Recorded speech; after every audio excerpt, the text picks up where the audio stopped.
Reppin' Philly ain't a choice. It's a way of life. PhillyGoat.com is your one-stop shop for Philly pride. Use the promo code Jim Montgomery for 10% off. Look fresh, stay Philly, Philly Goat. Go Birds.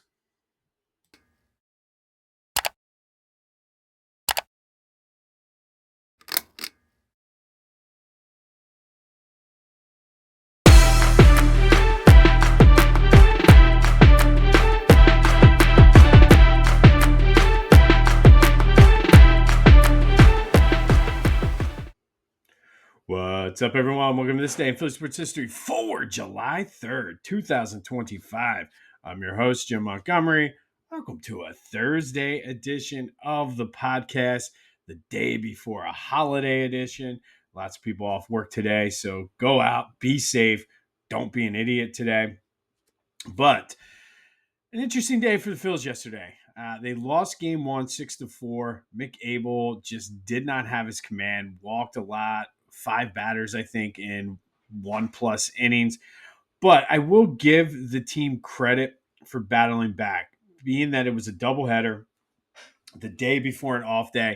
It would have been very easy for them to just pack it in, but they did battle back, had opportunities to score more than what they did, but they just couldn't overcome the start from McAble. The bullpen did a solid job in relief of him. Again, especially with it being a doubleheader. Bryce got his first hit in that game back, so it was good to see him do that. Brandon Marsh was outstanding on the base paths, and he's really been hitting well lately. JT had 3 hits. Schwarber hit a bomb. So overall, it wasn't that bad. It was kind of, they could have very easily packed that in, I guess. And that brought us to game 2, which again, after getting sort of boat raced in that first game and then having to battle back, it would have been very easy for them to sort of give up, move on to the day off, look forward to the Reds. But they came out, Christopher Sanchez, they needed him to be outstanding, and he absolutely was. Went 7 innings, just solid, like absolute stud, like stopper, whatever you want to call it, performance from Christopher Sanchez. Otto Kemp hit 2 hits. Max Kepler finally got off the schneid and hit a home run. Alec Boehm had 2 hits. And I have to say, my takeaway is very positive from this series against San Diego. I mean, for as bad as they were against the Astros, to come out and take 2 of 3 from the Padres and really could have very easily swept this series had Abel just been okay rather than terrible. I'll take it, especially going into an off day now. You got the Reds this weekend, but it does beg the question because here we are. It's getting closer to that time now where Andrew Painter was expected to be called up. Aaron Nola was thrown off a mound yesterday. You're going to have a decision to make here. And before Aaron Nola got hurt, the general wisdom was one of these starters is going to move to the bullpen, which is going to help your bullpen out. But the way these guys have been pitching, who are you going to move to the bullpen? I don't think Abel's the guy. I hope it's just kind of a bad stretch for him, and because he had the extended time off, missed his start in Atlanta because of the rain, that was why he was where he was. And I hope it's that more so than this is who he is. I mean, he got torn up last year in AAA pitching, was tearing it up this year. Came in like gangbusters for the first couple starts here in his career. But who do you move to the bullpen? I mean, I don't want to, like, I wouldn't take Sanchez or Suarez out of there. You're obviously not going to move Wheeler. I don't know if you're going to move Luzardo or not. So it's what do you do? I mean, it's as Ruben Amaro used to always say, you can never have too much pitching. So it is a good problem to have.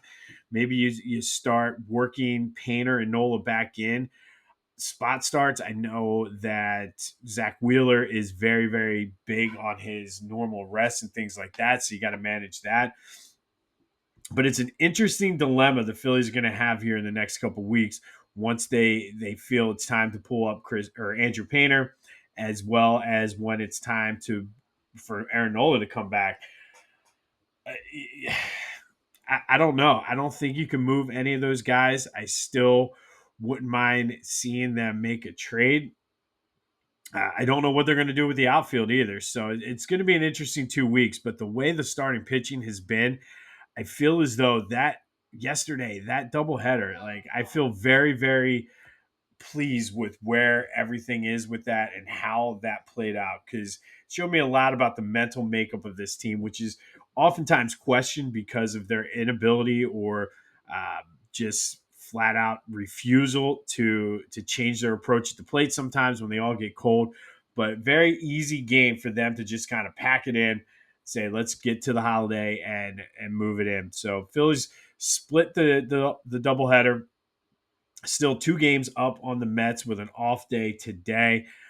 But I'll take it. I mean, I really will take it. I still think somehow this team has like the third or fourth best record in all of baseball, and they have not come close to playing their best baseball yet and putting it all together. If they can somehow put it all together like they did the beginning of last season, kind of go on a run throughout August and into the September and into the postseason, who knows? You never know. But let me know your thoughts on the bullpen situation because it's an interesting dilemma to have.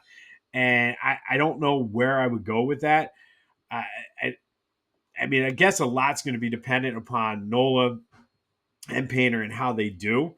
But obviously, one of them will slide into the fifth spot. They said they're not going to put Painter as a bullpen piece. Is Nola the odd man out? And you look at where he is in his career, and I can think of 2 guys who made this transition. One due to injury and excelled at it, made the Hall of Fame, and that's John Smoltz. John Smoltz was a starter, kept getting injured. The Braves slid him into the bullpen, and he became a pretty damn good closer. Maybe that's something you do and experiment with Nola. I don't know, at least for this season, maybe ease him back because it's not like he was pitching lights out when he was up here in the first place or before he got hurt in the first place anyway. Just lots of options on the table. Glad that I don't have to make that decision. All right, let's do some quick housekeeping. Be sure to follow me on social media, Jimbo_Mott on Twitter and TikTok, on Instagram at Philly Jimbo. Subscribe to the YouTube channel, Jimbo_Mott, and continue to spread the word as we grow this thing. Obviously, you notice we're a little bit late today. I'm off. Obviously, tomorrow we will also be a little bit later. So just a quick programming note. I'll be fairly early though because we have the 4th of July parade. If you want highlights, go to my social media, Jimbo_Mott on Twitter and TikTok. As I mentioned, also on my Facebook and my LinkedIn, that is available as well. And just a reminder, there will not be a tournament matchup tomorrow for the 4th of July, partly because it's a holiday, partly because it helps with the scheduling of the tournament. But go also leave a review. Leave a review, rate 5 stars, 6 stars, whatever. That way we're able to outsmart the algorithm.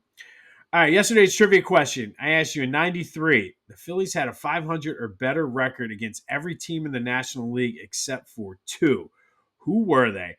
The first to me was a no-brainer. The Giants, they went 4-8, and I remember they just had no answers for Barry Bonds and the Giants that year, and that's why it was such a huge deal for the Braves to come out of the NL West that year. So they had a 4-8 record against the Giants. And this one surprised me because I thought it would have been maybe St. Louis or Montreal, but they had a losing record against the Cubs. They went 6-7 that year against the Cubs. So thank you for everybody who took guesses. I had a good conversation about the 93 Phillies on the Discord channel. Go to the first link in the description. Come over. Let's talk some Philly sports. Whether you're coaching Little League, crushing your fantasy league, or just rolling up to a bachelor party like a Philly legend, Lotwin custom hype chains bring the energy. Fully customizable, totally unforgettable, and guaranteed to turn you into the MVP of the moment. Great for teams, groomsmen, or anyone who wants to show off with some serious swagger. Go to Lotwin.com, use the promo code TCCPOD, and get 10% off your own custom hype chain. Lotwin, let's get hyped together. All right, we do have some Sixers news, and they officially re-signed Eric Gordon. It's another one of those moves. I think he provides some veteran leadership for some of these young guys. Obviously, he can still shoot. Excuse me. Just because you get older doesn't mean you lose your touch. So, I mean, I think this was to be expected. So it's not going to be like, oh my goodness, they re-signed Eric Gordon. So we'll see how it goes. But I still say everything comes down to Joe's knees at this point. All right, today is Thursday. Time for Throwback Thursday, brought to you by Beach Caddy. Beach Caddy takes the stress out of your Jersey Shore vacation. Go to beachcaddy.app. Use the promo code Jimbo for 10% off your move in, move out service, as well as your beach cart rental, because nobody likes to be stressed on vacation. All right, so for Throwback Thursday today, this one happens to be happened or happens to have happened to have happened on this day. And we're going to go back to July 3rd, 1965. And on this day in 1965, Dick Allen and Frank Thomas of the Phillies got into a fight before the game. Story goes during batting practice, Johnny Callison and Dick Allen were needling, talking trash, busting balls, whatever you want to say to Frank Thomas. They said, "Oh, you should have bunt."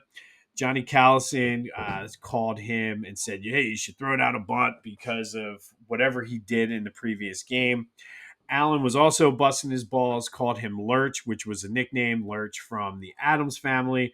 Now, Thomas was a ball buster himself, so it was kind of just going back and forth, but Thomas took offense to what Dick Allen said, and they had some words. Frank Thomas called him Muhammad Al Clay. He's like, "What are you trying to be, Muhammad Clay?" In reference to Muhammad Ali, kind of a borderline racial undertone there. So Allen didn't want to take it. This was his second year in the league. Went down, punched Thomas in the face. Thomas got pissed off, took his bat and swung it and hit Dick Allen in the shoulder. Chaos ensued. This was happening at Connie Mack, so the fans were coming in and seeing it. Finally, they got it broken up, started order, retained order, I should say. Phillies lost the game 10-8. Dick Allen, though, to his credit, went 3 for 4 with 4 RBI and 2 triple. Frank Thomas, to his credit, came off the bench and hit a pinch hit home run, but it wasn't enough as the Phillies lost to the Reds. Now, after the game, more fireworks started as the Phillies gave the unconditional release to Frank Thomas or placed him on waivers, but Gene Mock said and threatened the entire Phillies team with fines and said any Philly who talks about this is going to receive a couple $1,000 fine. The fine was more for Dick Allen because he was involved in it.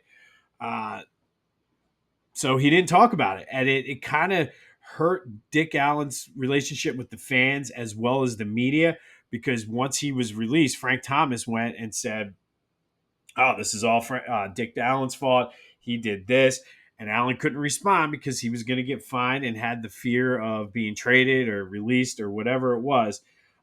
But of course, the media, because of the political and social climate at the time, they were on Thomas's side, and they gave Dick Allen the business. And really, it wasn't Allen's fault. He talked about it later in his book, but because he couldn't respond to it, it really did not help his relationship with the fans or the media. Now, there were other things that happened moving forward with Dick Allen that certainly didn't help that at all.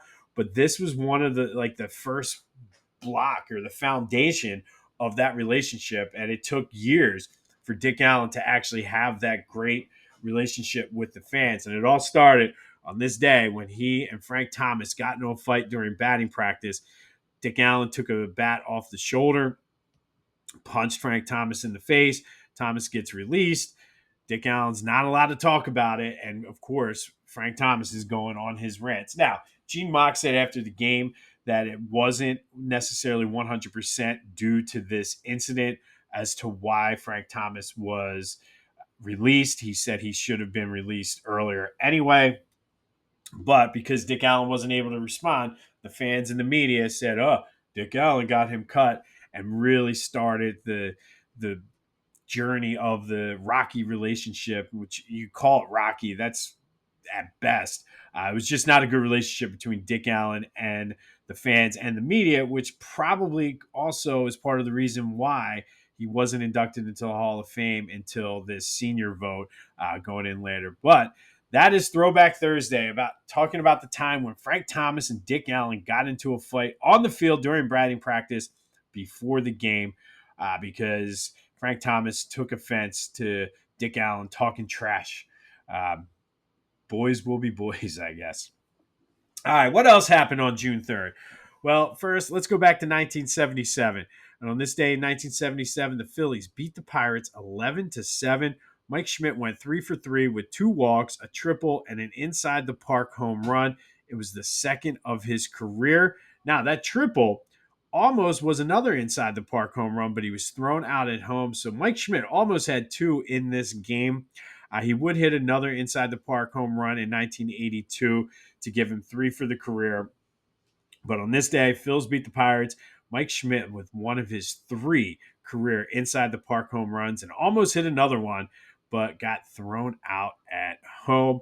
And then fast forward to 2019, Phillies lose to the Braves 11-2 down, or 9-2 down in Atlanta.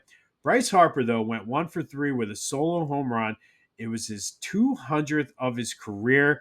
Also happened to be his 1,000th career hit. And as far as I can tell, and if you're watching this on my social media, you can see that Comcast Sportsnet or NBC Sports Philly, whatever they were then, put this graphic up. It was the first time in Major League Baseball history that a player had a milestone hit and a home run on at the same time. So 2,000th career home run, 1,000th career hit for Bryce Harper on this day in 2019. All right. That leads us into today's trivia question.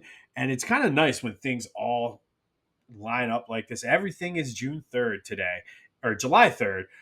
Even the Dick Allen, Frank Thomas fight are normal this day. And the trivia question also comes to you for July 3rd. Who did the Phillies acquire for this day after the morning after that epic doubleheader? This guy became a key contributor, but who did the Phillies acquire this day in 1993 after that epic 12-hour doubleheader? Hit me up on social media, the Back to the Future voice and text line, 267-495-8531. That'll get you in. Any social media, Discord, what's your answer to the question? Who did the Phillies acquire on this day back in 1993? And then finally today, our greatest individual season in Philly sports history. Yesterday, the Flyers region, Eric Lindros from 1994-95 moves on with 70% of the vote, taking down Bobby Clark from 1975-76. Today, the number 1 seed in the Sixer region is in action. That is Moses Malone from 1982-83. He was the MVP and obviously the missing piece for that Sixers championship. Averaged 24 and a half points a game, 15 rebounds, led the league in both defensive and offensive, almost 10 defensive rebounds and 6 offensive rebounds a game. Led the league in free throws and free throw attempts. He was all NBA. It was the first team all NBA defensive team, all-star, and then famously predicted the Sixers were going to sweep. Turned out they did lose a game to the Bucks, so it was a 5-4, which, by the way, great song by Pieces of a Dream. Look it up. So that is our number 1 seed, and he's going up against the number 9 seed, Wilt Chamberlain from 1967-68. This was Wilt's last year in Philly. He also was an MVP and an All-Star and an All-NBA selection. Averaged 24.3 points a game, 23.8 rebounds, and then 8.6 assists, which he led the league in total assists that year, the first time a center has ever done that. The Sixers did win the Eastern Division, but lost to the Celtics in the division finals. He was traded shortly after. Now it's your turn. Whose season was better? Moses Malone from 1982-83, Wilt Chamberlain from 67-68. I have to go Moses on this one because it led to a championship. But get your vote in any way you can. Let me know whose season was better. And as always, this day in Philly sports history is a proud member of the Clashing Conferences Sports Fan Network. Go to clashingconferences.com for details on how you can get involved. Don't forget our trivia question: who did the Phillies acquire on this day in 1993, mere hours after that epic doubleheader against the Padres? Bryce Harper hit home run number 200 on career hit number 1,000 on this day in 2019. Mike Schmidt with an inside the park homer, almost had a second, but was thrown out at home back in 1977. Don't forget, it was Throwback Thursday, and today that was brought to you by Beach Caddy. And we talked Roy Thomas and Dick Allen getting into a fight before the game and really started the downward trajectory of the relationship between Dick Allen, the Philadelphia media, and the Philadelphia fans. We'll have more on anything the Sixers and Flyers do in free agency. We'll also keep you updated on Nola was supposed to throw on the mound yesterday. I've not heard how he's feeling about that, so we'll update you on that. But would love to know your thoughts. What did the Phillies do? Who goes to the bullpen? You can't have enough starting pitching, but without going to a six-man rotation, what are they going to do? Let me know your thoughts. I don't necessarily think it's a bad idea to put Nola in there.